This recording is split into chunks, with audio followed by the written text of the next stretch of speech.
Hey folks, Jordan with TYT and TYT Politics. I am coming to you from the Dome at Standing Rock. It is a very windy day. It is a very cold day. And the camp is looking pretty, I would say, empty, if I'm reporting it accurately. On cold, windy days like this, of course it's going to look empty because who the hell wants to come out of their tent? So last night, if you were watching TYT Politics Facebook page, I covered a gathering right here in the Dome. You couldn't see anything because it was very dark, but I wanted to show it to you anyway. I covered every night at 7 o'clock Central Time. They're having, they don't call it meetings, they're having gatherings, celebrations here in the Dome to try and reconnect at camp. A lot of water protectors I've spoken to have told me that, the connection and the energy and the spirit at camp has been a little bit down recently. So they're trying to kind of reignite the old heyday passions, shall we say. And today at the camp, we just took some video of it. There's actually bulldozers here. The tribe, Standing Rock Sioux Tribe, which has recently instructed water protectors that they have to leave Oceti Sakowin camp. Oceti Sakowin was recently renamed Oceti Oyate. I call it Oceti Sakowin anyway.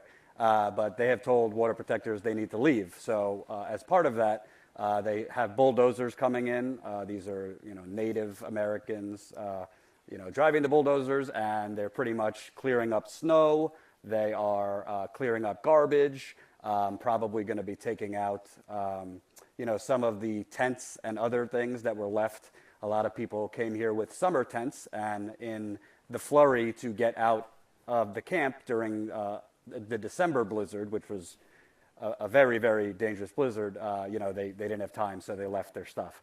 So the bulldozers are here. Now, if I'm being honest with you, there's a bit of a miscommunication or a standoff between water protectors at Oceti Sakowin camp and the tribe, because the tribe is telling water protectors that they have until about middle of February to evacuate Oceti. But most of the water protectors that I've been interviewing, and you could go see those interviews, they're up at youtube.com/TYTpolitics, which if you're not subscribed, what the hell are you doing? Come on. But they're up. Some of those videos are up. Most of the water protectors I'm speaking to are not leaving. And they're also confused. They feel like on some days they hear the tribe wants them to leave, and some days they hear the tribe wants them to stay. So it's kind of a bit of a miscommunication. I'm going to be doing some interviews this afternoon with some leaders here at camp. I'm going to try to live stream that as well. So we'll be able to try to clear up, I guess, whether people should stay or whether people should go. But a lot of the people I've been speaking with, the water protectors, want people to come. They want more people to come. They feel that this is a unique threat now that President Trump is, in addition to his insane refugee bans and all the vile, racist, xenophobic stuff he's trying to ram through in only a week on the job. They think that right now is not the time to leave because obviously President Trump has been very clear he wants every damn pipeline to go through. He doesn't particularly care that much about a thorough environmental impact study. So it's kind of like a lot of the water protectors are saying, how could you tell us to leave and leave this area vacant for them to just go ahead and drill? Which brings me to yesterday, if you were watching, not on TYT Politics, but the Young Turks Facebook page. We put that video up on TYT Politics. We did a drone mission where we flew over the drill pad. There's a west side drill pad and an east side of the river drill pad. And the east side, it's very clear, you can visibly see there is pipe laid already from the drill pad, and it looks like it's going under the ground. So that was not there when I was here in December and we did drone missions. So it's very clear that they've been building anyway, even without a permit. It is not clear if they have been drilling under the Missouri River or Lake Oahe. That I can't confirm. I'd have to be Rambo and barge through the gates to see if they're drilling under the water. You get a lot of chatter that they are, but honestly, as a journalist, I'm not going to report things that I can't confirm. So the bottom line is we were able to fly over that drill pad and see that they have drill laid in the drill pad, and it looks like it goes under the ground. So you can go check that out at TYT Politics on YouTube. Another aspect here is just a lot of people who are water protectors here, they respect the tribe. They respect the fact that the tribe wants them to at least exit this camp. There are flood concerns. This area is right in a floodplain, and every winter it floods for approximately like a week to 2 weeks.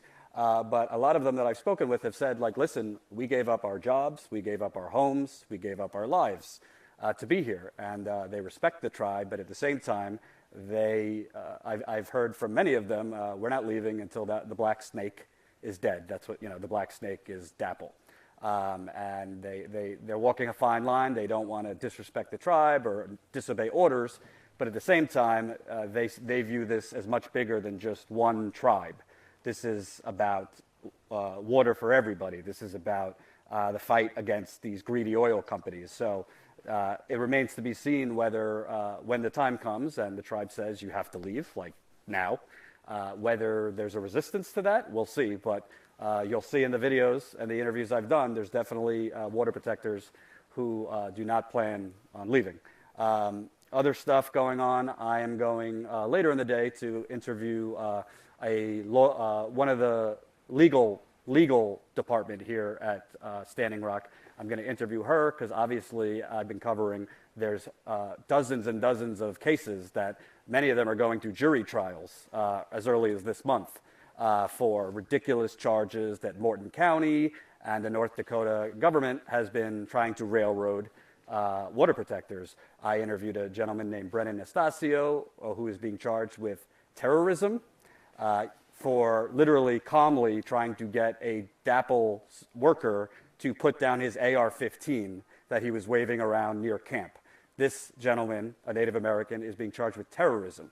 So I posted on my Facebook earlier the number to the prosecutor who's charging him and trying to railroad him because, shockingly, she hasn't been getting back to my calls or my emails. Her name is Gabrielle Goter, and you could go to Jordan Chariton on Facebook. I gave her number. I gave her email. Obviously, peacefully. It's a free country, so if you want to call, if you want to email, maybe she'll be more inclined to get back to me then, if there's the TYT army behind me trying to call her. But there's other people being charged with felonies and facing 5 years, 10 years for the trespassing, they call it, trespassing when they were actually preying on Native American land as per treaties. So 1851, 1868 Fort Laramie Treaty. So they're being charged with felonies. It's all an effort by the North Dakota legal system, police, to intimidate water protectors, to make it a crime to come and peacefully protest, to make it a crime to come and peacefully pray. And really, if media, there's not a lot of media left here, but if media doesn't continue to highlight those cases and those injustices, then it becomes normal in America for charges to be concocted out of thin air and for people to go to jail for 5 years, 10 years. Some of them are facing life. We know about Red Dawn. I've interviewed her sister. We know about Red Fawn. I've interviewed her sister, Red Dawn, a couple times. She's facing minimum, I believe, 10 years, but maximum life for, quote, allegedly shooting at a police officer. As I've demonstrated in many reports, she was pinned down by 7 or 8 police officers at a time. So this woman would literally have to be Hercules to have shot at police. She was literally pinned down on the ground by 7 or 8 police officers. So you see this from the highest level of Red Fawn, who might be facing a lifetime in prison and has been in prison since October 27th, to people facing 5 years felonies for, quote, trespassing. And the injustice is so vile that you have a guy named like Kyle Thompson. October 27th, the North Camp was raided, the treaty camp. This guy works for Dakota Access Pipeline. I don't remember if he was a security worker or a construction worker. He was speeding on 1806 with a big truck. His AR-15 was visible, and he was about to ram into an actual person standing on the street. So a gentleman named Mike Fasig, he didn't ram him off the road, but he got him off the road in order to stop him from ramming into an innocent civilian. And then that fight went into the water where he was waving his AR-15 in a very threatening position, and a calm Native American named Brennan Nastasio was trying to get him to give up his weapon. Again, Brennan Nastasio is being charged with terrorism. Kyle Thompson was allowed to go scot-free. So in America, or as I like to call it, the fascist Republic of North Dakota, which is no longer a part of America, if you are speeding, if you are waving an AR-15, if you are portraying yourself as a Standing Rock water protector, but you're not, you work with DAPL, you are innocent, and you are being terrorized. Whereas the Native Americans stopping you from doing harm, they're the terrorists. We can't let that be normalized. People like to talk about, oh, we let Donald Trump's racism be normalized. Maybe that's true. I think people are fighting back right now against President Trump. But you can't let bogus bullshit charges be normalized, because then it's going to happen to you next time. There will be another Standing Rock, folks. There will be another large demonstration, protest movement near you. And if they get away with it in North Dakota, they're going to get away with it anywhere else. So it's important that you, share this live right now. Keep sharing these videos. We've got to get the conversation back out there. I would say, if I'm being conservative, I would say there's probably 400, 500 water protectors left in camp. On the generous side, maybe 600. On the conservative side, I'd say between 400 and 500. And I've talked to many of them. Some people, they've been here a long time. They're a little burnt out. This has been a long fight. It's stressful. Camping out in the Arctic in the winter is not pleasant, to be honest with you. I'm very ballsy in some areas, but I have to admit I'm kind of a pussy when it comes to cold. So I give these people a lot of credit for sleeping out here. But the bottom line is, as you could see from the Facebook Live I did last night on TYT Politics, there are people here, and they want more people here. I should also say that I've interviewed LaDonna Brave Bull Allard. She's the owner of Sacred Stone Camp, and she is encouraging people to come to her. They're trying to find space in Sacred Stone Camp. That is her land. It's not the tribe's land. And she's encouraging water protectors who want to come back, come to Sacred Stone. They'll find a place for you. There's also talks that there might be another camp opening up nearby, the Cheyenne River tribe, whose chairman, Frazier, is trying to open up a new camp. So even if water protectors have to leave Oceti Sakowin, there will be other camps opening up. So that's the story. It's definitely not what it was when I was here a few times ago, where there's standoffs between the police and water protectors every day. It's a little quieter, a little calmer. That doesn't mean it's not going to change like that. It is Standing Rock and it is North Dakota. But right now, it's more we're focusing on the water protectors still here. Their message to you guys, they want more bodies here. They want more donations. They want more people to share. If you are able-bodied and able to come to camp and help them clean up, whether they leave the camp or not, everybody agrees the camp needs to be cleaned. When you have, at the height of it, 10,000 people in one camp, there's going to be garbage. So that's the story, folks. I am going to keep on reporting. Again, youtube.com/TYT Politics, and please share this video, share the other videos that are on TYT Politics. I got a secret for you.